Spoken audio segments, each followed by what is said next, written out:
What do you do to set your mind free in life?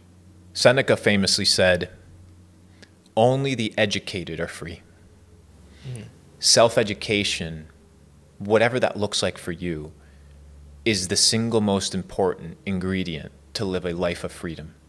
Whether you travel the world and get educated through different cultures or experience different realities, whether it's reading books, whether it's finding mentors, whether it's finding communities, the educated are the only ones that are free. I've always found that the most uneducated people are the ones that never have answers or never have hope as to how to proceed in life.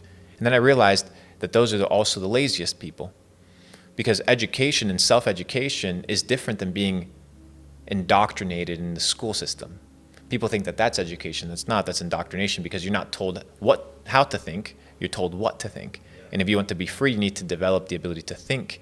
And to think freely, you must be educated. Learn the patterns of thinking, learn logic, learn public speaking, learn history, the real history, learn mathematics, learn arithmetic, and develop the fundamental skills that are going to help you and elevate you to become a free individual in society.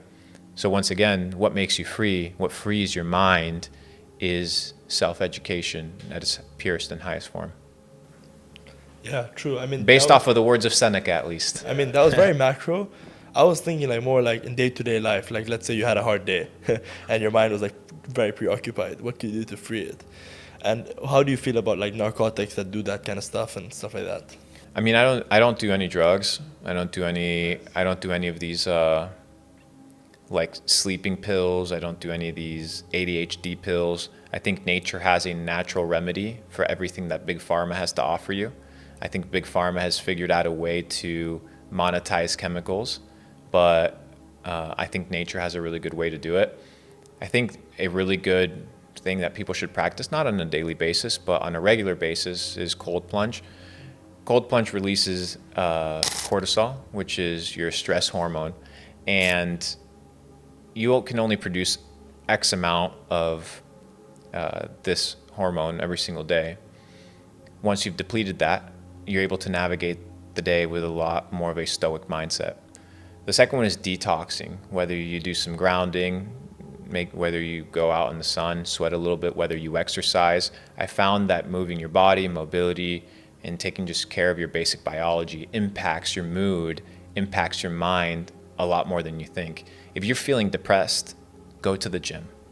If you're feeling anxious, go exercise, go do something difficult with your body, and you're gonna feel this rush. You're gonna feel really, really good. You're gonna feel this natural high that comes from stimulating your body.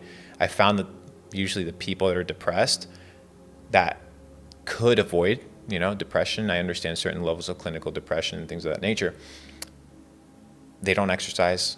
They're under fluorescent lights all day. They're under high stress environments. They're living in closed environments with a ton of people, access to a lot of radiation, a lot of noise pollution, a lot of sound pollution, a lot of air pollution. You need to be able to cleanse your vessel, cleanse your environment, and it'll impact the inside, impact your mind in a very big way. It all connects.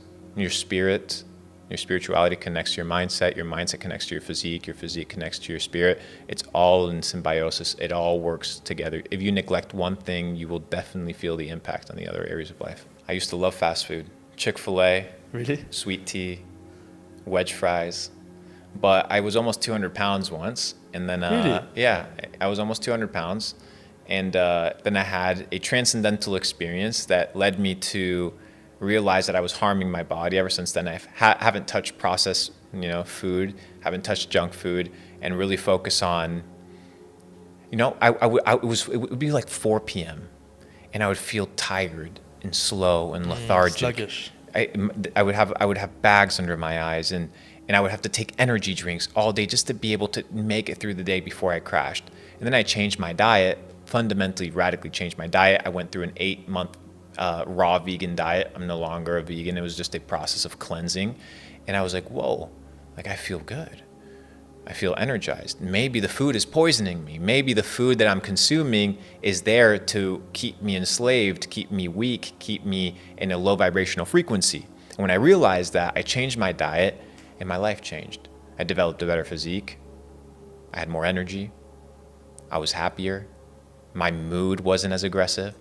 And that's something that I used to enjoy, but I used to think that it was something that was neutral and, oh, let me just enjoy it. Let me just go eat some McDonald's. Let me go eat some Burger King. Let me go to the grocery store at 12 p.m. at night or at the gas station and let me go buy all this junk food and this candy. And then when I stopped doing it, I realized that I had cravings for it. And I was like, whoa, this isn't something that I enjoy doing. This is an addiction. And I realized so many people are addicted to the things that they eat. I said, no, I need to master this, because if I can't master what I put into my mouth, if I can't master the food, then what can I master? Yeah, then you're Nothing. slave of it. And do you think that like this fast food, or like for example now people do the carnivore diet, do you think that's the way to go? I think yeah, I've tried it. I think different people have their biology, their body operates in a different way. I think different people thrive on different diets. I think it's about finding whole food, organic, clean food that makes you feel good, making sure your vitamins and your supplements are in check. No tap water. Stay away from tap water, stay away from fluoride, stay away from things that calcify your pineal gland. For those that understand what that means, you can tap into that wisdom and that knowledge, and understand that back in the day, society or kings, monarchs, just like they do today, they utilize food as a medium of control to keep people weak and to keep people enslaved. If you have a society, you want to enslave them, you're going to keep them with the lowest form of food. You're going to keep them with the lowest form of water, and you're going to make sure that they're poisoned. They're just NPCs operating at their lowest potential form. But if you want to thrive, you need to be able to go back to the food that is organic, clean, and designed to nurture you. It'll change your life. If you're going to do anything, if you're going to take anything from this podcast, change your diet, it'll change your life.